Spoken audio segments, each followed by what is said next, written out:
Iman kita itu dia bertambah dengan sebab perbuatan taat. Kita berzikir, bersalawat, berkumpul di majelis ilmu, itu menambah iman. Nah, menambah iman. Wa yanqusu bil ma'siyah, dan iman itu berkurang dengan perbuatan maksiat. Kita berbuat maksiat, iman kita turun. Nah, para muhibbin rahimakumullah, bahkan ada beberapa macam maksiat yang ya Abdillah wa ala alihi wa sahbihi wa man tabi'a huda, amma ba'd.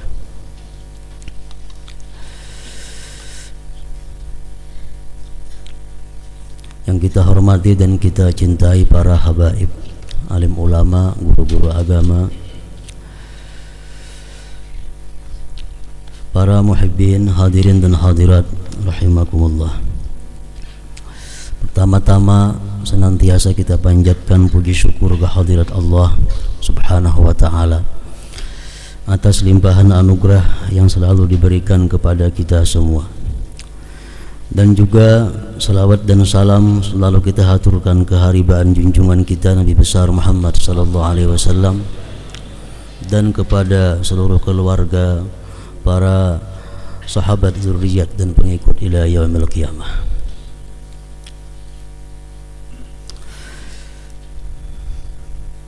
Lanjutan dari minggu yang terdahulu, yaitu ayat yang ketiga dan keempat, kelima dari surat Al-Baqarah. A'udzubillahi minasyaitonir rajim. Alladzina yu'minuna bil ghaibi wa yuqimunas shalah wa mimma razaqnahum yunfiqun. Walladzina yu'minuna bima unzila ilaika wa ma unzila min qablik wa bil akhirati hum yuqinun. Ulaika ala hudan min rabbihim wa ulaika humul muflihun.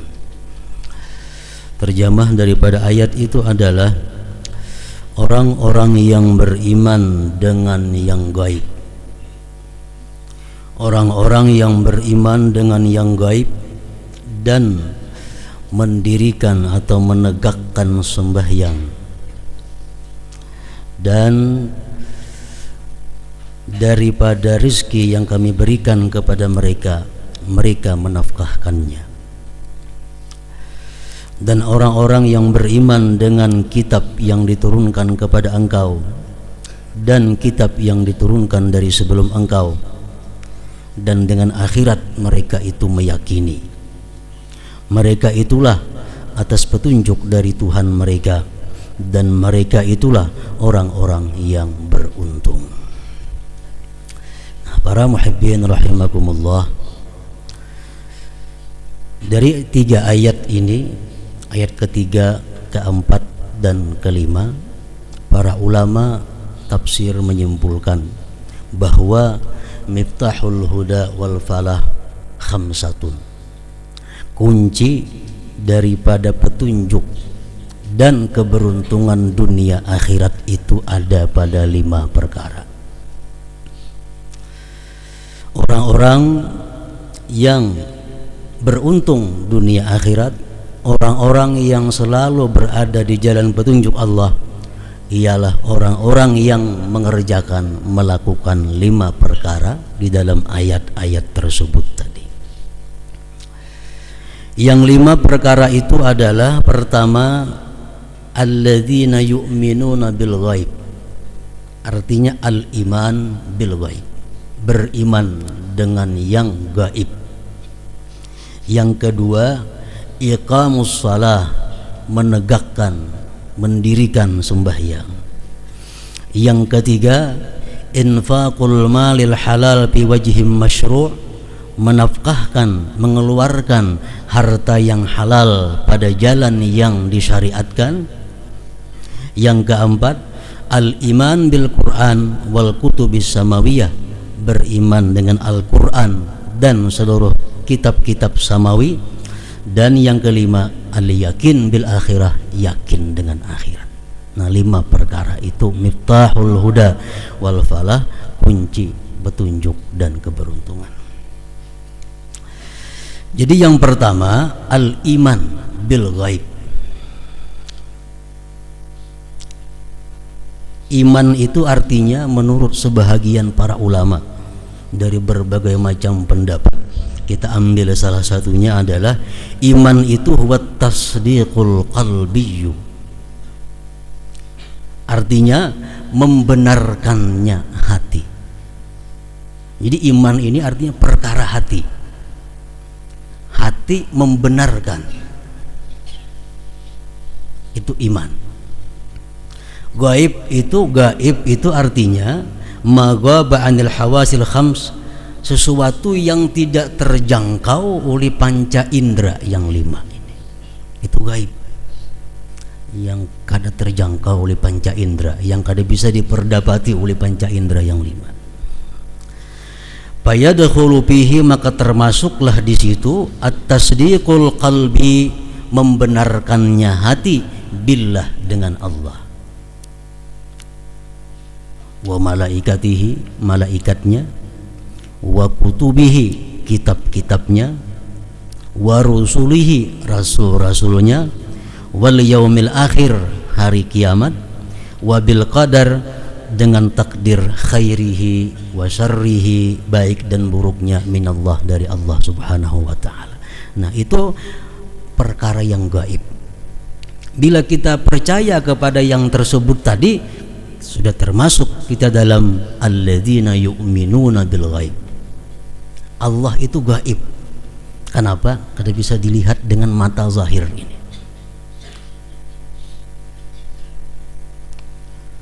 Malaikat gaib juga, kada bisa dilihat juga malaikat dengan panca indera kita. Kutubihi, kitab-kitab Allah, itu pun gaib. Kita kada pernah tahu bagaimana, macam apa Allah menurunkan kitab kepada Rasulnya. Itu gaib bagi kita. Wa rusulihi, rasul-rasul Allah pun gaib bagi kita. Wal yaumil akhir, hari kiamat, masih gaib juga lawan kita. Dan takdir pun gaib juga. Nah, bila kita percaya semua itu, sudah kita termasuk yang pertama, alladzina yu'minuna bil ghaib tadi, percaya. Para muhibbin rahimakumullah, iman pertama, iman. Imam Al-Bukhari mengatakan dalam kitab beliau Sahihul Bukhari, Al-Jami'us Sahih, al-iman yazid wa yanqus. Keimanan kita kepada hal-hal yang tersebut tadi bisa bertambah, bisa berkurang. Artinya keimanan kita bisa menguat, bisa melemah. Keimanan kita bisa semakin tajam atau semakin tumpul. Jadi iman yang ada pada kita ini yazid wa yanqus, bertambah, berkurang. Kadang-kadang iman kita naik, kadang-kadang iman kita turun. Nah, macam sinyal. Allah sinyal. Nah, kadang-kadang sinyalnya sampai ke atas, kadang-kadang ada sinyalan sama sekali. Nah, itu iman seperti itu. Yazidu bit ta'ah wa yanqusu bil ma'siyah. Iman kita itu dia bertambah dengan sebab perbuatan taat. Kita berzikir, bersalawat, berkumpul di majelis ilmu, itu menambah iman. Nah, menambah iman. Wa yanqusu bil ma'siyah, dan iman itu berkurang dengan perbuatan maksiat. Kita berbuat maksiat, iman kita turun. Nah, para muhibbin rahimakumullah, bahkan ada beberapa macam maksiat yang bila kita lakukan, iman kita sudah hilang sama sekali. Sinyalnya sudah kada ada lagi. Kalau handphone tuh kada bersinyal, kayak apa aja larangnya kada berguna. Handphone tuh kada bersinyal, kayak apa aja larangnya handphone kada tak pakai. mengirim kada kawa, menerima kada kawa. Nah, orang manusia nang sinyal imannya ini hilang, diberi nasihat kada masuk, inya memberi nasihat pun kada bisa juga kepada orang. Nah, jadi iman dengan sebab berbuat satu maksiat ada kadang-kadang hilang sama sekali.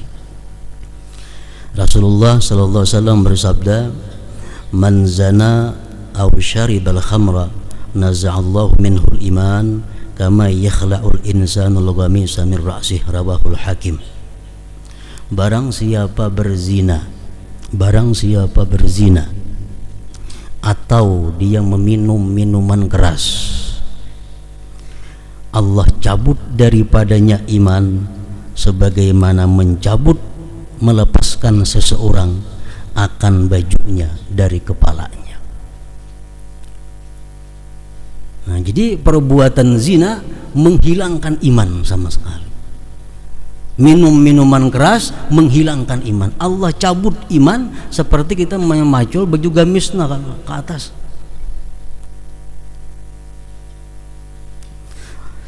Rasulullah bersabda lagi, la yazni zani hina yazni wa huwa mu'min wa la yasriku sariku hina yasriku wa huwa mu'min wa la yashrabul khamra hina yashrabuha wa huwa mu'min ila akhir. Rawahu Bukhari wa Muslim. Tidak berzina orang yang berzina itu ketika dia berzina dia sedang beriman.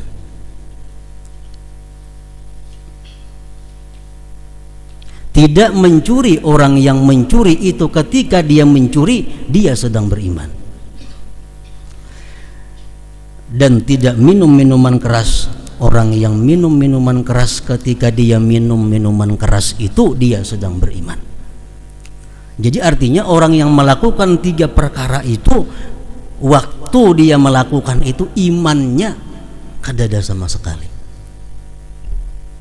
Imannya kada ada waktu dia melakukan itu. Zina, minum minuman keras, pencurian. Ini merupakan tiga macam penyakit masyarakat. Baik masyarakat bawah, masyarakat kelas atas, masyarakat kaya, masyarakat miskin, masyarakat swasta, masyarakat pejabat, kada lepas daripada salah satu antara tiga itu penyakit masyarakat. Minum minuman keras, orang miskin kada kawan karena larang iya. Nah, apakah diminumnya seperti itu kah? Orang kaya mungkin minuman yang larang-larang sama pada memabukkan.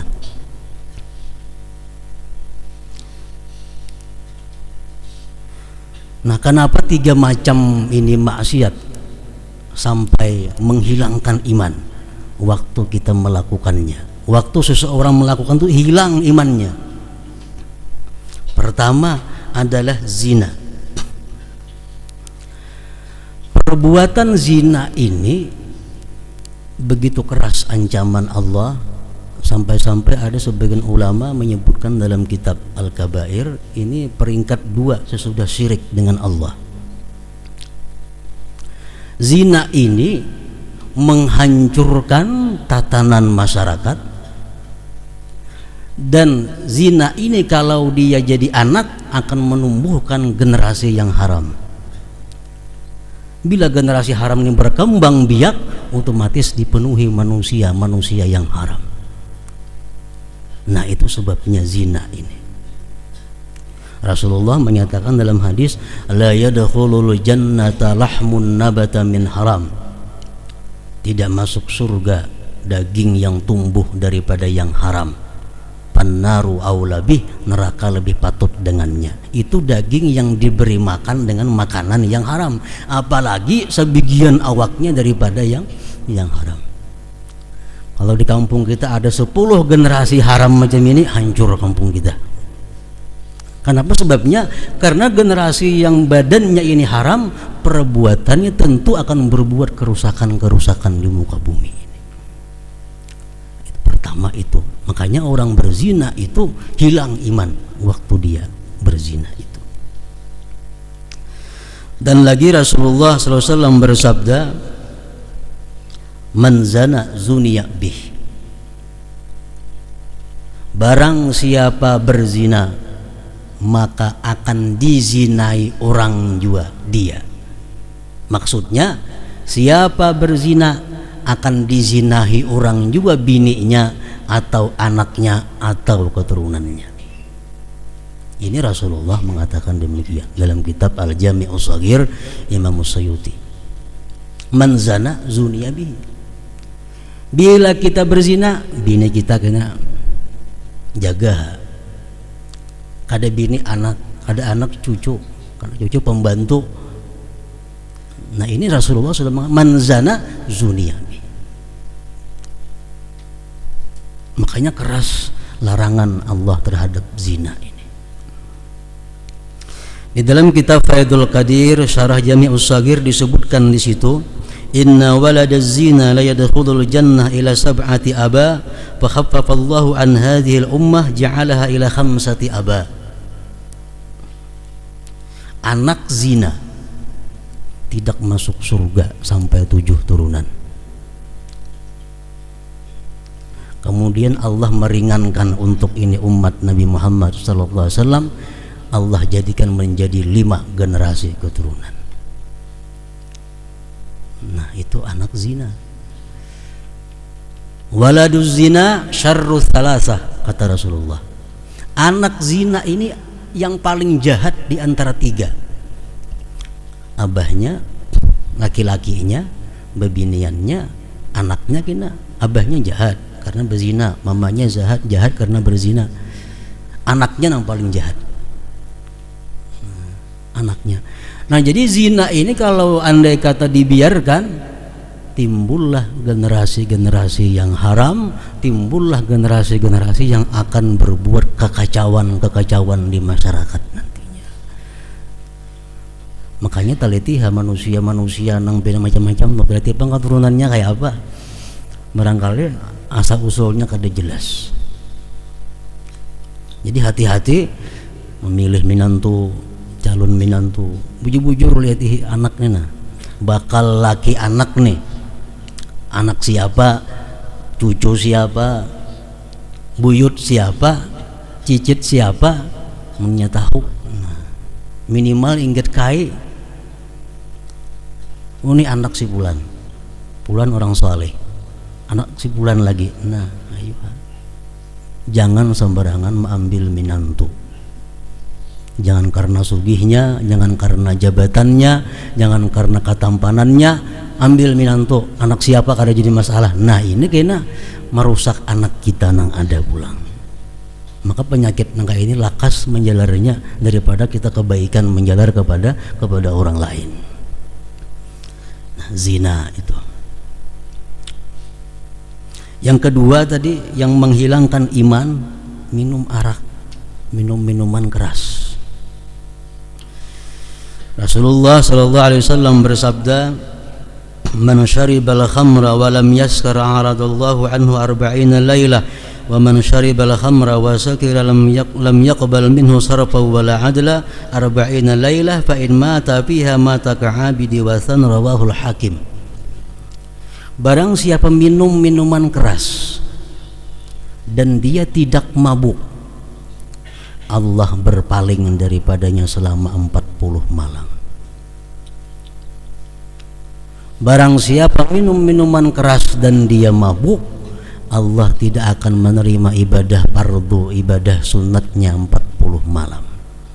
Jika dia mati dalam 40 malam itu, dia mati seperti ka'abidi wasan, seperti penyembah berhala.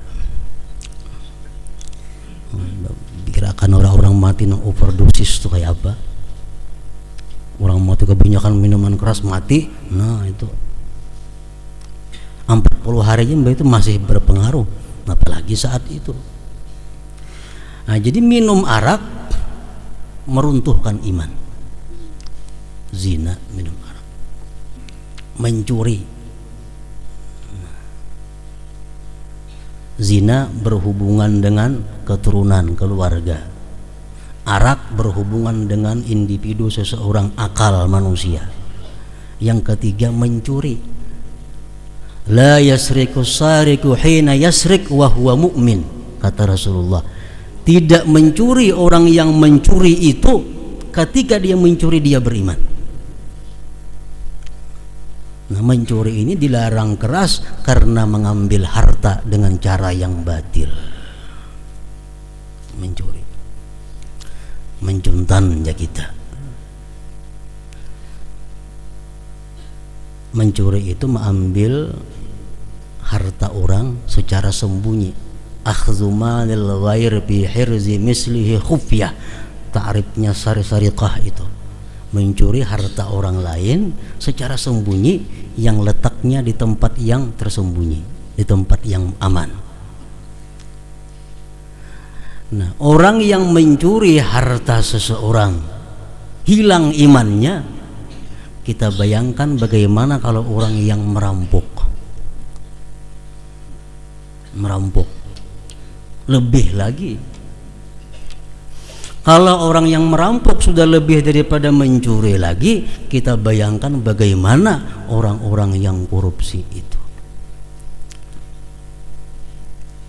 Mencuri masih mengambil harta seekor orang, merampok masih mengambil harta sebuah rumah paling-paling. Coba orang-orang korupsi itu mengakibatkan jutaan manusia yang sengsara. Adalah iman lagi, kada punya iman lagi orang yang sedang korupsi itu. Jelas dicabut oleh Allah Subhanahu wa ta'ala.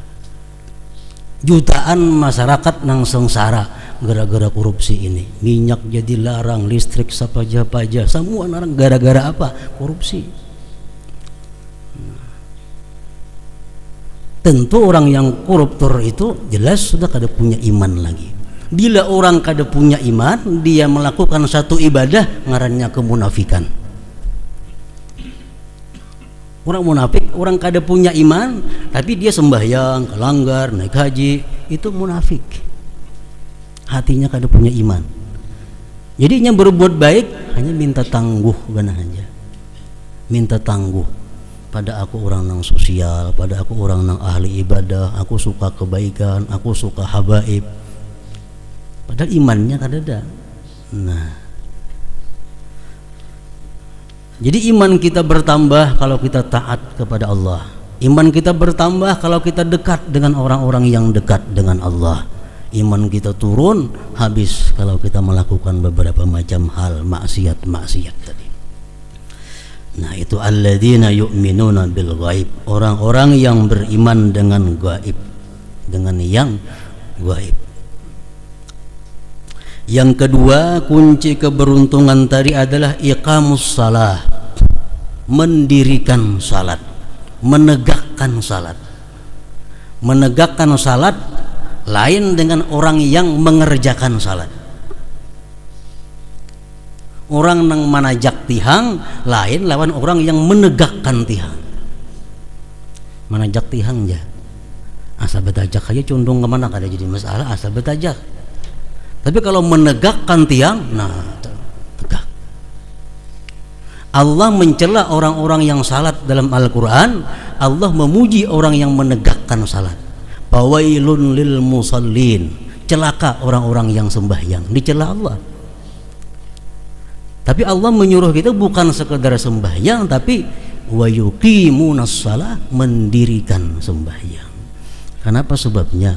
Karena bila kita mampu mendirikan salat, maka itu akan menjadi benteng kita daripada perbuatan segala maksiat. Itu gunanya. Kayak apa mendirikan salat itu? Kayak apa sembahyang kita supaya bisa tegak?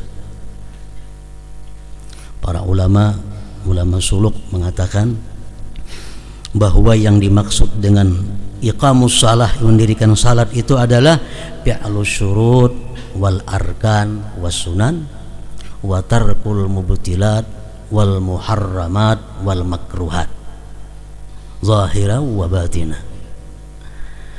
Mendirikan salat itu melaksanakan syarat, rukun dan sunat sembahyang, meninggalkan yang membatalkannya, meninggalkan yang haram yang kada membatalkan, dan meninggalkan yang makruh. Kalau kita sembahyang untuk kita kawal melaksanakan seperti itu, nah kita sudah menegakkan salat, melakukan syarat sembahyang, suci, menutup aurat, menghadap kiblat, tahu cara-cara sembahyang, rukun sembahyang, gawi dengan bujur, sunat-sunat sembahyang laksanakan. Sunat sembahyang macam tasyahud awal, macam kunut, macam doaul istiftah, macam membaca surah sesudah Fatihah. Itu sunat-sunat sembahyang. Kita gawi nang sunat-sunatnya, tinggalkan nang membatalkan sembahyang. Tinggalkan pula yang haram-haram yang kadang membatalkan sembahyang. Kan dalam sembahyang ada perbuatan yang haram tapi kadang membatalkan dengan sembahyang. Contohnya, ujar ulama fikih mencontohkan seperti mentasdidkan yang tidak bertasdid. Satu contohnya, misal maliki yaumiddin, kan pernah ada bertasdid maliki yaumiddin, nya bertasdid maliki yaumiddin, itu haram tapi kada batal sembahyangnya. Nah, ditinggalkan juga itu. Kita biasa baca iyyaka na'budu, adanya iyyaka na'buda, nah itu haram tapi kada membatalkan sembahyangnya. Nah, jangan digawi itu. Wal makruhat, dan meninggalkan nang makruh-makruhnya. Nang makruh macam apa contohnya? Seperti meninggalkan a'udzubillahi minasyaitonirrajim, makruh. Meninggalkan tasyahud awal, makruh. Nah, segala nang makruh ditinggalkan juga. Baik zahir maupun batin, kita kawa melaksanakan itu, kita ngarannya adalah yuqimunas shalah, menegakkan, mendirikan sembahyang. Zaman sembahyang kita mungkin kada kawa cagat, ibarat bapasang lut miring sedikit, cuma jangan terlalu miring. Nah, ini miringnya bilang parak banget lawan rabah. Memang untuk tegak lurus itu sulit kita sembahyang. Tapi kata Rasulullah, wa qaribu, amun kada kawan nang pas, parak pas barang. Nah, wa qaribu. Rasulullah bersabda, kam min qa'imin hazzuhu min salatihi ta'ab wan nasab. Berapa banyak orang yang sembahyang hanya dapat susah payah lapah. Kenapa? Nah, karena sembahyangnya ditolak oleh Allah. Miring, menanjak tihangnya miring benar, kada diterima oleh na ampun rumah. Nah, terpaksa mau ulangi. Innal abda la yusalli shalah la yuktabu lahu sudusuha wa la ushruha wa inna ma yuktabu lil abdi min salatihi ma'aqala minha, rawahu Abu Daud. Bahwa seorang hamba sembahyang tidak ditulis seperenamnya, kada ditulis, sepersepuluhnya kada dapat, hanya ditulis dari sembahyang itu yang mana kita sadar waktu sembahyang itu. Kita waktu rukuk, kita sadar kita rukuk. Kita i'tidal, kita sadar kita sedang i'tidal. Sujud, kita sadar kita sedang sujud. Nah, itu nang ditulis oleh Allah, nang diterima. Nah, mendirikan salat ini. Yang ketiga, infaqul mal bi wajhin masyru'. Menafkahkan harta yang halal di jalan syariat. Ada nang wajib macam zakat dan mengungkusi keluarga, ada nang sunat membantu fakir miskin, membangun masjid dan sebagainya, itu nang sunat.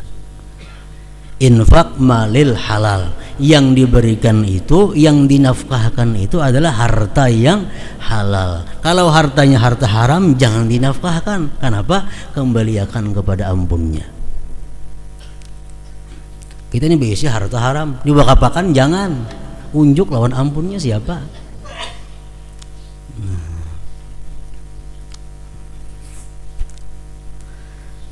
Rasulullah sallallahu alaihi wasallam bersabda, man asaba malan min ma'sam fawasala bihi rahima aw tasaddaqa bihi wa anfaqahu fi sabilillah jama'allahu dzalik jami'a tsumma kadzafahu binnar, rawahu Abu Daud. Siapa yang dapat harta dari jalan dosa, dapat harta melalui cara yang haram. Kemudian dia berikan kepada keluarganya, dia sedekahkan, dia bagi-bagi duit itu. Nanti di akhirat Allah kumpulkan semua itu, Allah timbai ke dalam neraka. Qadzafahullah finnar, qadzafahullah finnar. Allah lemparkan dia. Jadi bersedekah, menyumbang duit nang haram itu bukan maulah pahala, memberati. Kenapa? Duit nang haram itu mestinya dibulikakan kepada ampun yang berhak siapa. Nah itu.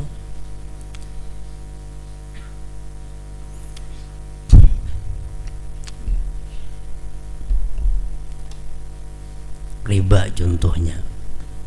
Nah kita misalnya bekerja bagawi, menghutangkan duit lawan orang, rentenir. Orang berhutang lawan kita 1 juta, jadi 1.200.000, bisa 1.700.000 jadinya. Berarti kita melakukan riba. Nah berjalan sekian bulan, sekian tahun, kita hendak tobat kepada Allah. Kayak apa cara tobatnya? Pertama, berhenti, empih jangan lagi. Nang kedua, nang kita tagih itu modal aja, raksomale. Nang kita ambil modalnya berapa? Mau hutangnya 1 juta, ambil 1 juta pulang. Nang berapa tahun bulan kita mengambil duit orang itu, kita kembalikan kepadanya. Nah, tobat daripada riba macam itu. Kalau kada macam itu belum tobat. Berapa tahunnya tiap bulan mencicil lawan kita. Nah, mesti dibulikakan ini duit ikam. Nah, ada ampun, kok ada halal bagi aku minta maaf, ridha lawan ikam, tamakan duit ikam, bulikakan. Nih itu mestinya jangan duit bunga itu disumbangkan, disosialakan, itu salah kaprahnya. Nah, agama mengatur demikian. Bulikakan ampunnya. Ampunnya pang kada lagi mati anaknya, warisnya mati juga, unjuk kepada kepentingan orang-orang Islam, ulahkan jembatan, nggak ulahkan apakah. Nah kayak itu caranya. Itu amun kawa kita menghitung nang alih ini kebanyakan begawi harta nang haram, hendak tubat, kalau kada kok hitungan lagi macam apa caranya. Nah ini sulitnya. Di sini ada mencuntan, di situ ada riba, sini ada nipu orang, situ ada manang permainan, tak kumpul duit macam-macam di rumah. Duit berdagang jual beli ada juga yang halal. Nah sudah berapa tahun berjalan macam itu, hendak bertobat. Nah ini sulit. Dan biasa orang macam ini sampai mati kada mau bertobat lagi biasanya. Pengalihan menghitungnya itu.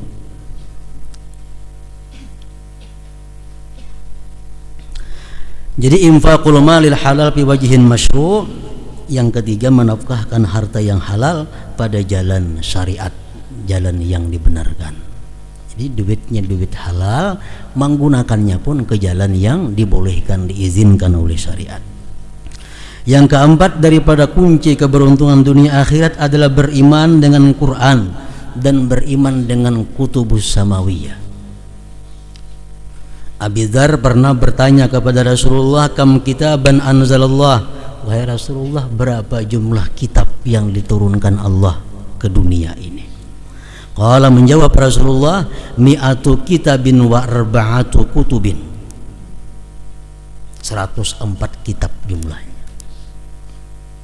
yang diturunkan Allah kepada nabi-nabi sejak Adam sampai Rasulullah.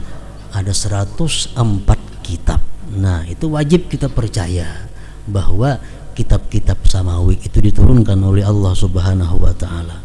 Anzalallah ala Syis khamsina sahifah, Allah turunkan kepada Nabi Syis, anaknya Nabi Adam, 50 kitab, 50 lembar. Wa ala Akhnuh 30 sahifah, Nabi Idris 30. Wa ala Ibrahim, Nabi Ibrahim 10 sahaif, 10. Wa anzala ala Musa qabla Taurat 10 sahaif, Nabi Musa sebelum diberi Taurat dapat 10 juga. Kemudian wa anzala Taurat wal Injil waz Zabur wal Injil wal Quran, jumlah 104. Itu yang wajib kita percayai. Nah yang terakhir, kunci daripada keberuntungan itu adalah al-yakin bil akhirah, yakin dengan akhirat. Beriman dengan yang gaib, nang 6 perkara rukun iman nang 6 tuh gaib, termasuk gaib. Mendirikan salat, kemudian lagi menafkahkan harta yang halal di jalan disyariatkan. Yang keempat, beriman dengan kitab-kitab Allah. Yang kelima terakhir, beryakin dengan akhirat. Yakin itu nang apa artinya? Karena sudah jadi bahasa Indonesia. Yakin lah ikan biar. Nah, yakin ada sedikit berbeda dengan iman. Imam Sahal At-Tustari mengatakan yakin itu al-iman ma'az ziyadah, iman plus artinya yakin. Artinya kalau orang itu beriman belum tentu punya keyakinan, tapi kalau orang sudah yakin dia pasti beriman. Dengan akhirat dia yakin. Akhirat itu mulai kubur. Akhirat, al-qabru awwalu manzilin min manazilil akhirah. Kubur itu adalah tempat pertama dari tempat-tempat akhirat. Nah, percaya dengan kubur, yakin dengan kubur, yakin dengan segala macam akhirat, timbangan, mizan, neraka, surga, sirat dan lain-lain. Nah, yakin ini yattasifu bil quwwah wad dha'af. Yakin ini bisa kuat, bisa lemah, kayak iman juga. Tapi intinya yakin ini lasak, tidak ragu-ragu. Kita kadar ragu-ragu, ngarannya minimal yakin. Sekurang-kurang yakin, tidak ragu-ragu. Tapi nang kadar ragu-ragu ini belum tentu kuat. Contohnya, kita kadar ragu-ragu lagi bahwa kita bakal masuk kubur. Ragu-ragu lah kita, kadar ragu-ragu. Yakin, kuat kada. Nah, ini masalahnya. Kalau kuat keyakinan kita mesti membangun kubur mulai saat ini. Padahal kita ada ragu-ragu, cuma yakinnya belum kuat. Lalu kita urusan kuburnya kaina gampang-gampang. Yang penting urusan isuknya dipikirkan. Karena keyakinan kita hanya ingat minimal. Semuaan kita kadar ragu-ragu kubur itu ada. Semuaan kita kadang ragu-ragu ada siratal mustaqim menuju surga. Tapi kita kadang mempersiapkan diri kayak apa supaya lewat sirat itu cepat dan selamat. Jangan lambat selamat bawahi neraka itu. Siratal mustaqim itu yang penting cepat selamat. Kita kadang ragu-ragu siratal mustaqim itu ada, tapi kita kurang persiapan. Kenapa? Keyakinan kita kurang. Nah, mereka kita beriman sudah. Jadi yakin ini lebih dari sekedar iman. Nah, yakin dengan akhir. Rasulullah bersabda, ta'allamul yakin. Pelajari yakin itu. Karena sedikit amal dari orang yang yakin jauh lebih berharga daripada banyak amal tapi dia kurang yakin. Sabda Rasulullah demikian. Kayak apa cara belajar yakin itu para? Imam Ghazali mengatakan cara belajar yakin itu adalah jalisul mukinin, kawani orang-orang yang yakin. Jangan kawan lawan orang yang lemah keyakinannya, tak umpat juga lemah kita. Dekat-dekat semajlis dirancaki lawan orang-orang yang punya keyakinan kuat, niscaya menjalar kepada kita keyakinan itu menjadi kuat juga. Nah, bila 5 perkara ini sudah kita peroleh, Allah mengatakan ulaika ala hudam mir rabbihim wa ulaika humul muflihun. Merekalah orang-orang yang berada di atas petunjuk Tuhan dan merekalah orang-orang yang beruntung, sukses, bahagia dunia dan akhirat. Ingat situ ila hadratin Nabi sallallahu alaihi wasallam. Al-Fatihah.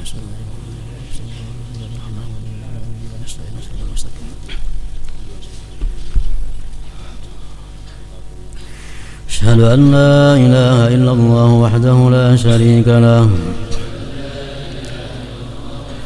وأشهد أن سيدنا محمدا عبده ورسوله